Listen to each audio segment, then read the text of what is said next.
The Mutapa Fund. The name sounds weird, right? Mutapa, which comes from the word Mutapa. To those that are familiar with Shona, know what this is all about. Kuti Trikutapa now, what means that we are siphoning some news.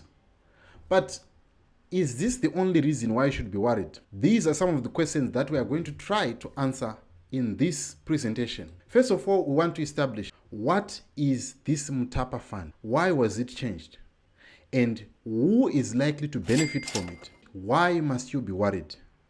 And what can you do as the citizen of Zimbabwe? Before we get to know what is Mutapa Fund, we need to establish what is a wealth fund. A wealth fund is a fund that is set up by any government in order to prepare for the future generations, because they understand that the natural resources or any other investment that is in their country needs to be protected and needs to be grown so that it won't deplete in the ages to come. For example, the countries that have got oil, they know that they are not going to have oil forever, and oil is not going to be as a demand commodity. So they make sure that they set up that fund for future generations.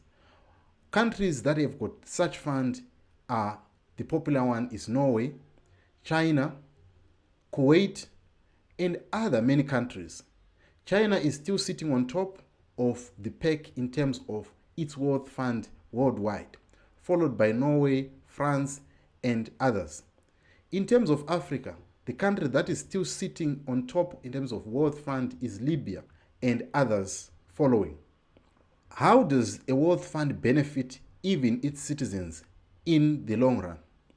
We saw that in the 2008, during the global financial crisis, it assisted countries like Norway not to have a crumble in the economy, but it was actually assisted by the number of reserves that it had outside and the number of investment that it had as a country. In the case of our country, Zimbabwe, there was a sovereign wealth fund which was set up in order to cater for the minerals that were being mined in Zimbabwe, especially in the year 2007 to 2008, which saw a lot of rush for diamonds in Chiadzwa. These diamonds and their availability to the community meant that they also needed to benefit the future generations. So that was the reason why this wealth fund was gazetted and it was enacted as a statutory instrument. What is then different from what we have now? The difference between the Sovereign Wealth Fund of Zimbabwe, which was set up then, and what we have with the Mutapa Fund. The Mutapa Fund is like an asset management, which is different from a wealth fund. A wealth fund receives money from the investments that have been made in the form of the natural resources or any other investment that has been made by the government outside the country. Whereas an asset management fund aims to manage these companies that have been amalgamated into one fund.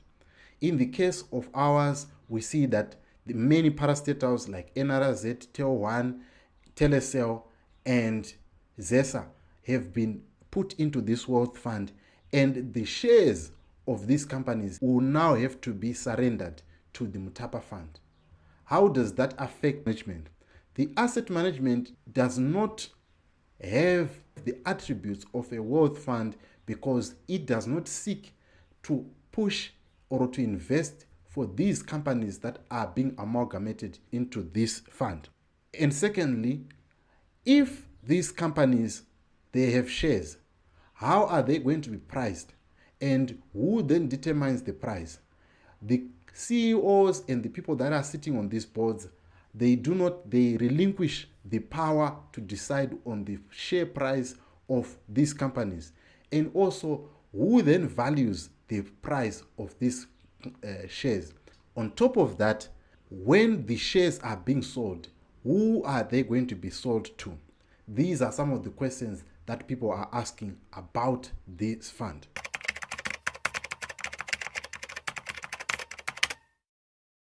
According to sources, they are saying that Queen Bee or the people that are going to be managing this fund. As you are all aware that the son of the president is now part of the Ministry of Finance. And also, the dealings in this fund are not going to go through Parliament. They are not open to any scrutiny, which leaves a loophole for any unscrupulous dealings or any dealings that do not benefit the country in the end. So who is likely to benefit?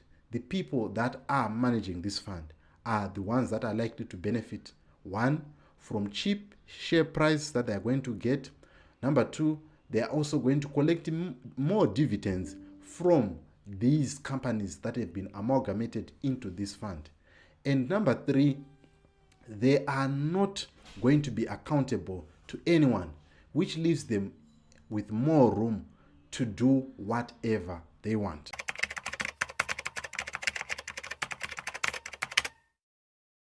You must be worried because these parastatals, as they are one, in debt.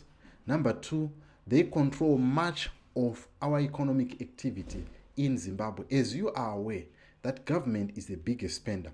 And if you look at the situation of these companies like NRZ, like ZESA, which is in huge debt, who is going to then foot the bill of paying off the debt that ZESA owes to a lot of creditors? The answer is you, as the citizen. You are going to either get tax increase or another form of tax that is going to be put for them to cover the losses that are going to be incurred by the decisions that are going to be made by the people who are sitting in the board of Mutapa Fund.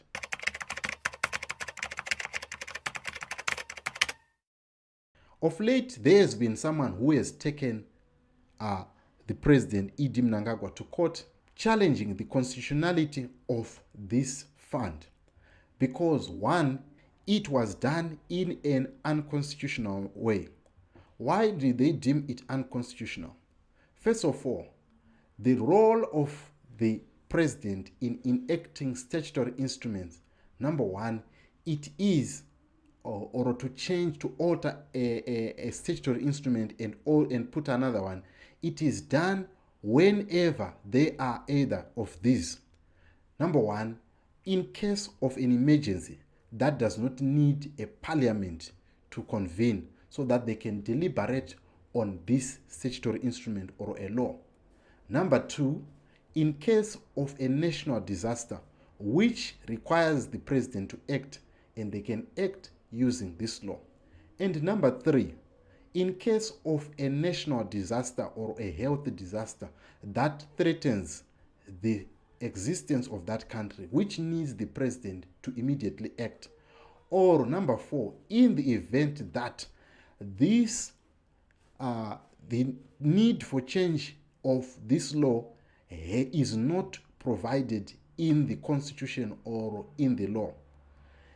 Among all these four reasons, none of them required the president change this sovereign wealth fund from a sovereign wealth fund into just an asset management fund. That means that it was done unprocedurally, and where still there is not going to be an oversight of parliament, especially looking at the companies that are going to be in this fund, because they are parastatals and these are public funds. They use public funds, therefore they are supposed to be publicly scrutinized by the parliament, as they are the lawmakers, and they then take them for them to be enacted, and then they will be sanctioned by the judiciary.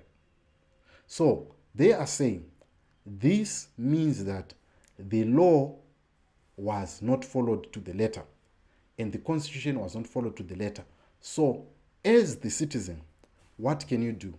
What you can do is you can either follow the route that was taken by others of taking this matter to court.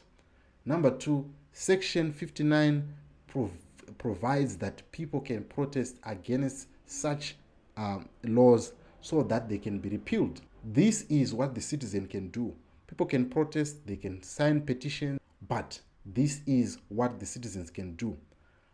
The challenge that you then have is you have one, the government that has got almost a 2/3 majority, and that is pushing for 2/3 majority so that they will be able to enact these laws with no problem. What I want to hear from you is, what do you make of this Mutapa fund?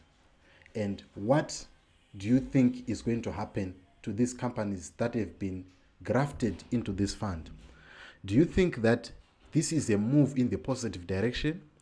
Are we going to see positivity coming from this fund, or it is going to be what people are saying, a grand looting scheme? I'd love to hear your thoughts, and I'll see you on the next video.